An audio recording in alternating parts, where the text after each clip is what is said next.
একদম শুরুতেই তোমাকে একটা ছোট্ট সতর্কতা দিই।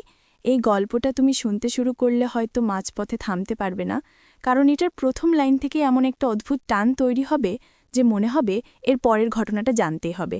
ঠিক যেমন দিনের মাঝরাতে হঠাৎ ফোনে একটা অচেনা নম্বর থেকে কল আসে, তুমি ধরবে কি ধরবে না ভাবার আগেই ভেতরে ভেতরে কৌতূহলটা কাজ করতে থাকে। আমাদের গল্পও শুরু হয় ঠিক এমন কৌতূহল দিয়ে। রোদেলা বিকেল, ব্যস্ত শহর, আর ভিড়ভাট্টা বাসস্ট্যান্ডে দাঁড়িয়ে থাকা নীল। মেয়েটা নীল নয়, ছেলেটার নামে নীল। বয়স ২২, সাধারণ চেহারা, সাধারণ স্বপ্ন, কিন্তু একটা অস্বাভাবিক অভ্যাস আছে, মানুষের চোখের দৃষ্টি দেখে মনের ভাব বুঝে ফেলা। আজও সে মানুষের চোখ পর্যবেক্ষণ করছে। হঠাৎই তার নজর পড়ে এক মেয়ের দিকে। মেয়েটা ব্যাগের চেন টেনে বন্ধ করছে, কিন্তু তার চোখের কোণে অদ্ভুত এক অস্থিরতা। মনে হচ্ছে যেন কিছু লুকোচ্ছে। নীল কেন যেন তাকিয়ে থাকে, আর ঠিক তখনই মেয়েটা দৌড়ে এসে বলে, তুমি আমার সামনে দাঁড়াও প্লিজ। নীল কিছু না বুঝেই সামনে দাঁড়ায়, আর দেখল কয়েক সেকেন্ডের মধ্যে দুজন লোক মেয়েটাকে খুঁজতে এসে চারদিকে তাকাচ্ছে। মেয়েটা নীলকে হালকা কাঁধে হাত রেখে বলে, তারা আমাকে খুঁজছে, কিন্তু তুমি ভয় পেও না, আমি কোনো অপরাধী নই। নীল তার দিকে অবাক হয়ে তাকালেও অদ্ভুত কারণে একটুও ভয় পায় না। মেয়েটার চোখ শান্ত, কিন্তু তাতে লুকিয়ে আছে একটা গভীর আতঙ্ক। লোক দুজন চলে গেলে মেয়েটা ধীরে ধীরে হাত সরিয়ে বলে, ধন্যবাদ, আমি রেয়া। নীল কিছু বলার আগেই মেয়েটা দ্রুত হেঁটে চলে যায়। ঘটনাটা এতটাই অস্বাভাবিক যে বাসস্ট্যান্ডের শব্দেও নীলকে বিচলিত করতে পারে না।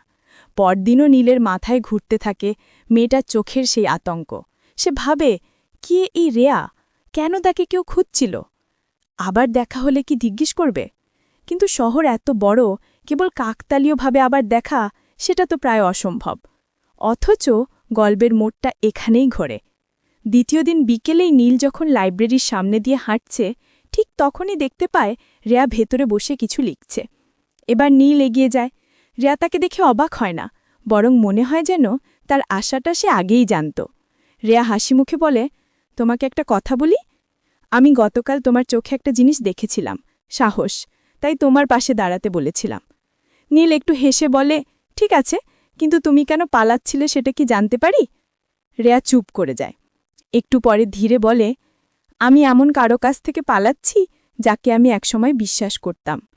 নীল কিছুটা চিন্তায় পড়ে যায়, কিন্তু জোর করে জানতে চায় না।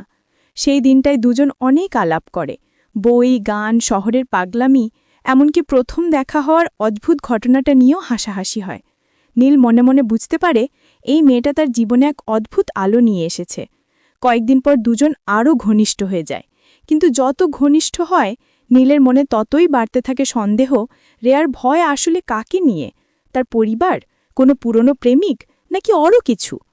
রেয়া অনেকটা চুপচাপ, তবে নীলের সঙ্গে থাকলে সে হেসে ওঠে, কথা বলে, গল্প করে, কিন্তু চোখে সেই অদ্ভুত আতঙ্ক যেন এখনও রয়ে গেছে। একদিন রাতে নীলের ফোনে একটা মেসেজ আসে, আমাদের দেখা বন্ধ করো, দয়া করে, তুমি বিপদে পড়বে। মেসেজটা রেয়ার নামেই আসে, কিন্তু লেখার ধরন, শব্দচয়ন, এসব কিছুই রেয়ার মতো না। নীল তৎক্ষণাৎ কল দেয়, কিন্তু কল রিসিভ হয় না। পরদিন দেখা করতে গেলে রেয়া আসে না। ৩ দিন নীল অপেক্ষা করে। চতুর্থ দিন ঠিক সন্ধ্যার দিকে রেয়া হঠাৎ নীলের সামনে এসে দাঁড়ায়। চোখ লাল, মুখ ফ্যাকাশে। সে ধীরে বলে, আমি ওসব মেসেজ পাঠাইনি, কেউ আমার ফোন নিয়েছিল। তুমি ভয় পেও না, আমি সব ঠিক করে ফেলব। নীল জিজ্ঞেস করে, বলবে না কি হচ্ছে? রেয়া দীর্ঘশ্বাস ফেলে বলে, আমাকে সময় দাও, তুমি শুধু কথা দাও তুমি আমার পাশে থাকবে। নীল সে প্রতিশ্রুতি দেয়। এরপর কিছুদিন দুজন একসাথে সময় কাটায়, গল্প শেয়ার করে, আর নীল উপলব্ধি করতে থাকে যে সে রেয়াকে ছাড়া আর ভাবতেই পারে না। কিন্তু সেদিন, হ্যাঁ, সব গল্পে একটা সেদিন থাকে যেদিন সব কিছু বদলে যায়। বিকেল ৫টা, নীল ক্যাফেতে বসে রেয়ার জন্য অপেক্ষা করছে। রেয়া হঠাৎ খুব দ্রুত পায়ে দৌড়ে ভেতরে ঢুকে। তার নিঃশ্বাস দ্রুত, চোখে আতঙ্ক। সে নীলকে বলে, চলো, এখনই। নীল কিছু না জিজ্ঞেস করেই তার পিছু নেয়। দুজন ক্যাফের পেছনের গলি দিয়ে দ্রুত হাঁটতে থাকে। রেয়া বারবার পেছনে তাকাচ্ছে। নীল বুঝতে পারে আজ কিছু একটা সত্যি বড় ঘটনা ঘটেছে। গলি থেকে বের হয়ে যখন রাস্তার দিকে যাবে, ঠিক তখনই একটা গাড়ি দ্রুত এসে রেয়া ও নীলের সামনে ব্রেক করে থামে। গাড়ি থেকে নামে সেই ২ লোক যাদের নীল প্রথম দিন দেখেছিল।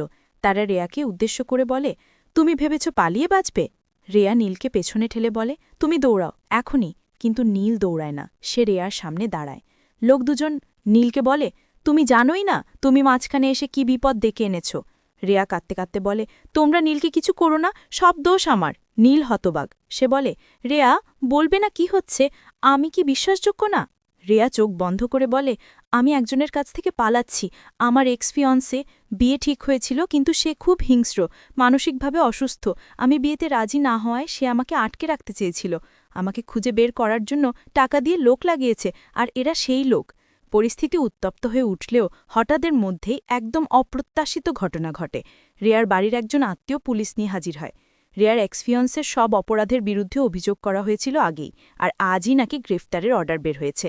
লোক দুজন পুলিশ দেখে পালানোর চেষ্টা করলেও ধরা পড়ে। রেয়া নিঃশ্বাস ফেলতেই নীল তার হাত ধরে বলে, এখন কি সব শেষ? রেয়া চোখ মুছে বলে, শেষ না, বরং এখন শুরু। ধীরে ধীরে রেয়া তার পরিবারসহ নিরাপদ জায়গায় ফিরে যায়। নীল তার পাশে থাকে পুরো সময়। রেয়ার মা প্রথমে নীলকে খুব একটা পছন্দ করতেন না, কারণ এমন ঝামেলাপূর্ণ পরিস্থিতিতে রেয়া যে কারো সাথেই কাছাকাছি হোক সেটা তারা চাননি।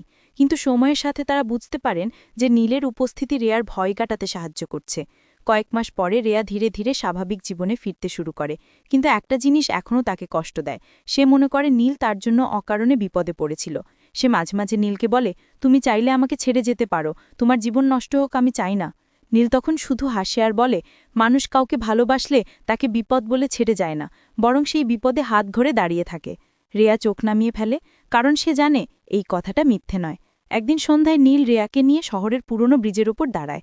চারদিকে বাতাস, আলো আর দূরের নদীর শব্দ। নীল বলে, তুমি কি জানো তোমার চোখের সেই আতঙ্ক প্রথম দিনই আমাকে বলেছিল তুমি সাহায্য চাও, আর আজ তোমার চোখেই আমি শান্তি দেখি। রেয়া একটু হেসে বলে, শান্তি, কারণ তুমি আছো। দুজন ধীরে ধীরে হাত ধরে হাঁটতে থাকে।